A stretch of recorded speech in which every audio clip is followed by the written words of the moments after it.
I'm delighted to be here with the TV BAFTA Craft nominees for writing, both in comedy and TV drama. So our three lauded writers are Reece Shearsmith for Inside Number 9, Mackenzie Crook for Detectorists, and Jed Mercurio for In the Line of Duty. So I'd like you all to tell us a little bit about each of your programmes.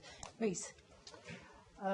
Well, Inside Number 9 is an anthology series, which is a very unusual thing, I think, to exist these days. I mean, that you couldn't move for them in the 70s, and it was kind of what I grew up loving and watching. And the half-hour play for today was a very appealing, enjoyable thing to me, because you didn't know what you were going to get, same as Alfred Hitchcock Presents and Twilight Zone, and of course Tales of the Unexpected. And that has gone out of fashion, I think, a little bit because of the mythical idea that if you're not following a set of characters, you won't return to the programme, and that's why they're not commissioned these days very much. But our argument when we went in and pitched the idea of doing such a thing was that if they were good, you would forgive them for whatever they were, and I think we just really wanted to do that thing of kind of like chamber pieces. We talked about them being these quite claustrophobic little plays, and I think that was what drove us to do it. Okay, Mackenzie? My show, Detectorists, is a 6-part comedy on BBC4, exploring, well, it's essentially about two guys who are metal detecting enthusiasts, but I think that could have been swapped for another obsessive male-dominated hobby like fishing, perhaps, or, you know, I wanted to do an exploration of men and their obsessions, and I wanted to do a celebration of people and their hobbies, and the celebration of the English countryside as well. So that's what it was. And Jed, The Line of Duty? Yeah, it's a police thriller on BBC Two. I suppose in a nutshell, it's cops versus cops rather than cops versus criminals. It's set around an anti-corruption unit of a fictional police force. And I suppose in terms of the returnability, there is something unusual about it, which is that each series is a self-contained serial. So what's unusual about it is that the guest lead is the protagonist of each series, and the returning characters are more supporting characters. And what was the inspiration behind the series and its sort of inception? I was interested in doing a police thriller, just because I was attracted by some of the elements of that genre that I felt are kind of missing elsewhere in drama. That sense that you can legitimately create jeopardy week after week. You can be true to the world and have a detective story. Because I mean, the fact is, it's completely ridiculous that anyone solves crimes apart from police officers. But a lot of TV has amateur sleuths solving crimes. So but I wanted to do something different. I wanted to do something that was about the institution of the police, because I come from a background in the public services, and I kind of wanted to take some of that knowledge of how public institutions work, and that's where we arrived at the idea of having the police investigating the police. This is DS Manish Prasad, Polk Avenue Vice. We've just sighted D.I. Denton. PC Cole was in pursuit, but I've lost him. I'm going after them.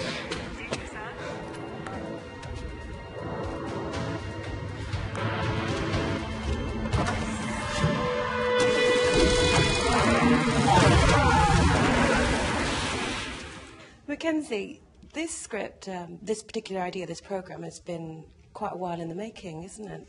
Yeah, I didn't in the round of publicity I did for the first series, when people asked me how long it had taken, I claimed innocently that I had the idea a couple of years ago and that it had all been quite a speedy process. But then just a matter of weeks ago, I was looking through old notebooks and I found one from 1999, 16 years ago, and it had the whole idea fully formed there in 3 pages. And so unbeknown to me, I'd been mulling it over for a decade and a half. So that was a bit disconcerting to find out, because I don't have that long to write the second series. So weeks. You're kind of still in shock and searching those notebooks for inspiration. It's really odd that I'd had the germ of the idea so long ago, and it had just been, you know, sitting there until an episode of Time Team brought it back out. Yeah. We need to get up there. Need to go there soon. No time to lose. When then? I can't tomorrow. I've got an essay to write. Well, I'm busy the day after. Wednesday? We need to rehearse for the gig. You have a gig? Open mic, White Horse. You should come. Sounds good. Thursday? That's the day of the gig. Can't do Thursday. Then the day after. Perfect. All right, it's set. Reece, what about the inspiration behind your series? Again, it was kind of just stuff that is enjoyable to research yourself. But some things came literally. Sardines episode of Inside Number 9 came. Steve and I write in a room in Muswell Hill, and there's a massive wardrobe in the corner. And we were just literally one day, we've been staring at it every day for however many months that we sit in that room. And then I can't remember who said it, but we said, what about a game of sardines? And initially that was a funny idea, just to think, well, you could just one at a time fill it with people arriving and hiding in the wardrobe. And there was a version of that script that was simply that, and that was enough. And then we read it back and thought, it's not enough. It's good, it's funny, and there's quite funny dialogue in it, and it's slightly awkward.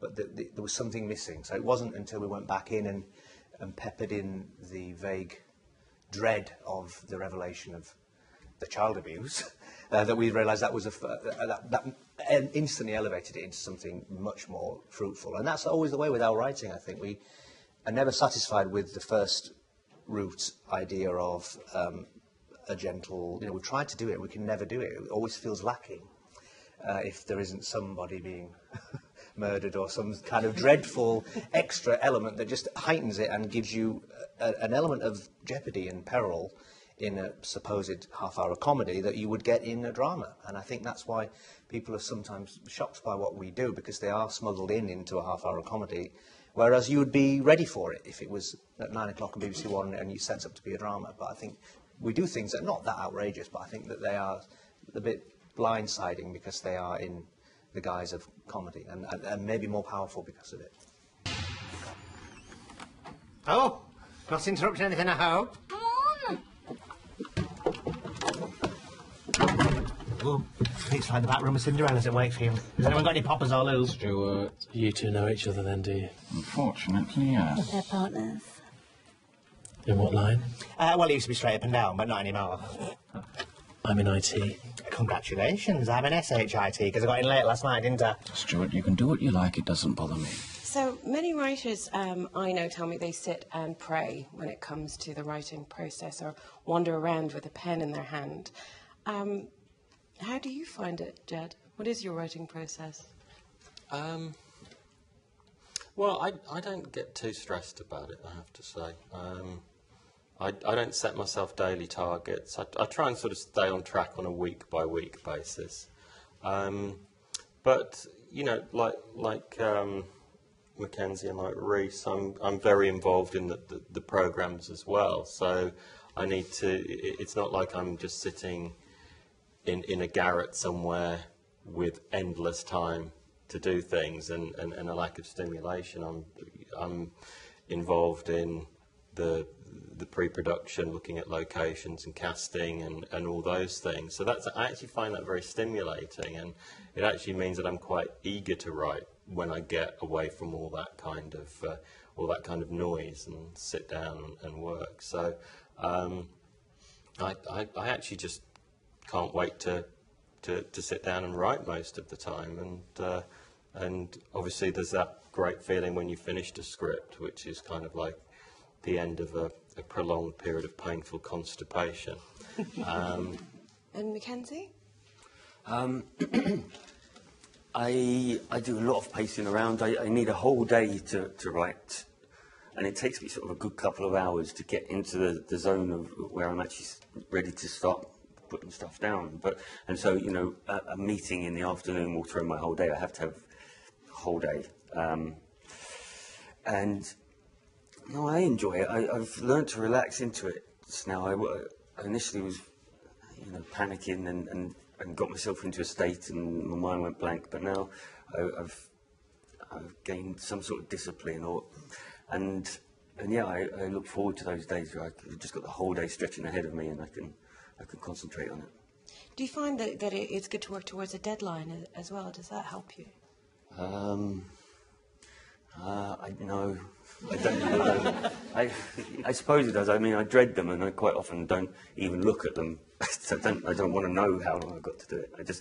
The fact that there is a deadline looming will give me a kick up the arse enough to start work. Yeah. And Reece, for you, what's your writing process?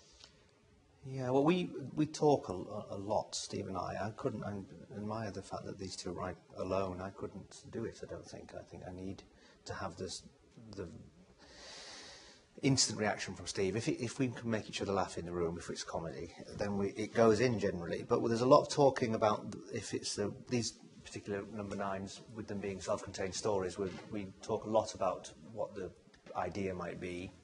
And sometimes we've got an ending we might write, we want to get to, or we've thought of a character that could be in something, and it's like crafting a story then, and how do we most leanly tell it, and what scenes do we need to get this across in however judiciously, and I think we do that because we fear the idea of beginning and feeling a little bit wayward in where we're going. But we have done that before, and I think sometimes we've written ourselves, much like the Coen brothers when they wrote Blood Simple, they deliberately enjoyed writing themselves into corners and then thinking, well, how does the character get out of it, rather than being kind of ahead of the characters, which is a joyous thing and also quite, it's surprising to yourself then. With these, some of the surprises at the end we've changed. We thought we've had one route in our mind, and we thought actually now looking at it, we've got a third of the way in. I think that people this is obvious to us, so we've changed it, and that's hopefully second guessing where people think the story might be going. So that's been enjoyable. But yeah, writing a lot, talking a lot, and then beginning to be able to write it down with what we need to get out of the scenes as far as exposition, then trying to hide the exposition. And then finally there's a pass that's, and why is it funny? And hopefully that's the final kind of bit that's actually puts it into BBC comedy. It is meant to be funny. A lot of our things are not funny, I concede. But it's because we enjoy the drama and the tension and the release of that in the mechanics of telling a joke. So yeah, a lot of writing before we dare to write, so that we're not trapped not knowing where we're going. Well, gentlemen, thank you so much for being so talented, being so generous with your wisdom and your experiences, and the very best of luck tomorrow night. Yes, thank you. Thank you.